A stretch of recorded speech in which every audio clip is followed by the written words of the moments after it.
नमस्कार विद्यार्थी मित्रांनो, मी डॉक्टर सरोज कोकणे फ्रॉम कोल्हापूर. विद्यार्थी मित्रांनो, तुम्ही स्क्रीनवरती पाहत असाल, खूप अगदी कालच न्यूज आलेली आहे आणि खूप युजफुल राहणारी ही न्यूज आहे. तुम्ही पाहू शकता, मी स्क्रीनवरती हे पूर्णपणे काढलेलं आहे की यूपीमध्ये म्हणजेच उत्तर प्रदेशमध्ये 600 न्यू MBBS सीट्स वाढलेले आहेत. म्हणजे 600 न्यू MBBS सीट इन्क्रीज झालेले आहेत आणि त्यामध्ये 5 न्यू मेडिकल कॉलेजेसला परमिशन मिळालेली आहे. तर खूप ही गुड न्यूज आहे आणि कट ऑफ लो जाण्याची शक्यता आहे. तर खूप अगदी अत्यंत महत्त्वाचं आणि अगदी गुड न्यूज म्हणायला काही हरकत नाही विद्यार्थी मित्रांनो. तर UP राज्यामध्ये खूप सारे विद्यार्थी आपले महाराष्ट्रातले दरवर्षी ॲडमिशन्स होत असतात आणि तिथला कट ऑफ दरवर्षी पण फार कमी पाहायला मिळतो. पण ह्यावर्षी आपल्याला फर्स्ट राऊंडमध्ये UPचा पण कट ऑफ खूप हायर साईडला आपल्याला पाहायला मिळालेला आहे. खूप साऱ्या मुलांना 350 मार्क असतानासुद्धा त्यांना तिथे UP राज्यामध्ये ॲडमिशन्स मिळण्यासाठी अवघड झालेलं होतं. पण आता काळजी करायची नाही विद्यार्थी मित्रांनो. आत्ताच सेकंड राऊंडमध्ये आपल्याला ही कट ऑफ लो जाण्याची शक्यता आहे आणि UP राज्यामध्ये 600 जवळजवळ सीट्स वाढलेल्या आहेत. त्यामध्ये 5 मेडिकल कॉलेजेसचा समावेश करण्यात आलेला आहे आणि त्या कॉलेजला परमिशन पण मिळालेली आहे. तर कानपूरमध्ये आणि 50 सीट्स आणि ललितपूर कॉलेजमध्ये 50 सीट्स अशा ह्या जवळजवळ तिथे वाढलेले आहेत. तर प्रत्येक मी या व्हिडिओच्या माध्यमातून तुम्हाला अगदी डिटेल्स सांगण्याचा प्रयत्न करत आहे. जे काही विद्यार्थी नवीन असतील आपल्या व्हिडिओ चॅनलला, त्यांनी नक्कीच लाईक सबस्क्राईब करून ठेवा आणि गरजूंना पण तुम्ही व्हिडिओ सेंड करू शकता. तर तुम्ही स्क्रीनवरती पाहू शकता, अगदी मी ही न्यूज पूर्णपणे काढलेली आहे.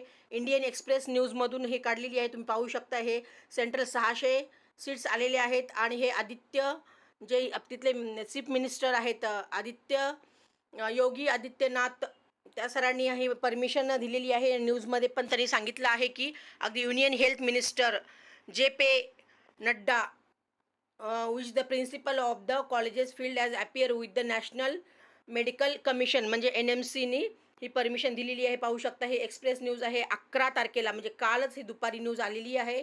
तर हे पूर्णपणे हे वेबसाईटवरती पण त्यांनी दिलेलं आहे. तुम्ही अगदी डिटेल्समध्ये पाहू शकता. ज्या विद्यार्थ्यांना ह्याच्याबद्दल अगदी डिटेल्स माहिती हवी आहे किंवा कुठले कॉलेजेस आहेत किंवा तिथे ॲडमिशन्स कसे होतात, किती मार्काला होतात, त्याच्याबद्दल जर तुम्हाला अगदी ह्याच्याबद्दल UP राज्याबद्दल जर ॲडमिशन खरोखर घ्यायचं असेल तर त्या विद्यार्थ्यांनी मला कॉन्टॅक्ट करू शकता. आणि हे जवळजवळ 5 नवीन मेडिकल कॉलेजेस आलेले आहेत, त्यांना म्हणजे परमिशन त्यांना मिळालेली आहे. तर व्हेरी लो कट ऑफ जाण्याची शक्यता आहे. तर जवळजवळ 600 सीट्स वाढलेले आहेत आणि नव्यानं आणखीन 600 येणार आहेत, अशी ही न्यूज आहे.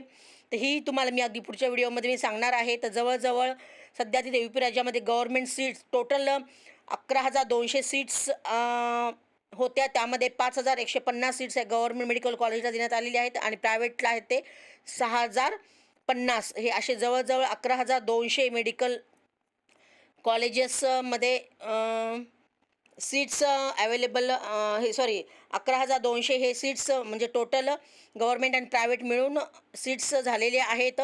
तर गव्हर्नमेंटच्या 5,150 आणि प्रायव्हेटचे 6,050 हे असे टोटल 11,200 सीट्स तिथे सध्या उपलब्ध आहेत विद्यार्थी मित्रांनो.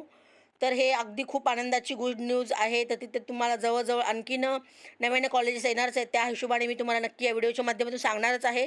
तर 50 सीट्स ईच वाढलेले आहेत. तर जवळजवळ कानपूर आणि ललितपूर मेडिकल कॉलेजमध्ये 50-50 सीट्स आणखीन वाढणार आहेत. हे त्यांनी अशी न्यूज दिलेली आहे तिथे. तर हे पूर्णपणे अगदी मी तुम्हाला व्हिडिओच्या माध्यमातून पूर्णपणे सांगण्याचा प्रयत्न केलेला आहे. आणि जेव्हा सेकंड राऊंडमध्ये पण सीट मॅट्रिक्स येईल तेव्हाही खूप सारे आपल्याला सीट्स लक्षात येतील की किती वाढणार आहेत. तर ज्या काही विद्यार्थ्यांना फर्स्ट राऊंडमध्ये ॲडमिशन मिळालं नाही आणि सेकंड राऊंडमध्ये घ्यायची इच्छा आहे, तर तमाम त्या विद्यार्थ्यांनी मला कॉन्टॅक्ट करा. अगदी UP राज्यामध्ये तुमच्या मार्कनुसार मी तुम्हाला अगदी कॉलेज काढून देईल आणि तुमचं MBBS करण्याचंही स्वप्न पूर्ण होईल. आणि तिथे फी स्ट्रक्चर ही इतर राज्यांपेक्षा नक्कीच कमी असते. म्हणजे टोटल जवळजवळ 60 ते 65पर्यंत हे पूर्ण बजेट जाऊ शकतं. तर ज्या काही विद्यार्थ्यांना UP राज्यामध्ये खरोखर MBBS करायचं आहे त्या विद्यार्थ्यांनी मला कॉन्टॅक्ट करू शकता. मी माझा नंबर डिस्क्रिप्शन बॉक्समध्ये दिलेलाच आहे. त्याच्यावरती तुम्ही कॉल करून अगदी ह्याच्याबद्दल अधिक माहिती विचारू शकता. एवढंच या निमित्तानं. ओके मित्रांनो, ऑल द बेस्ट. जय हिंद, जय महाराष्ट्र. थँक्यू.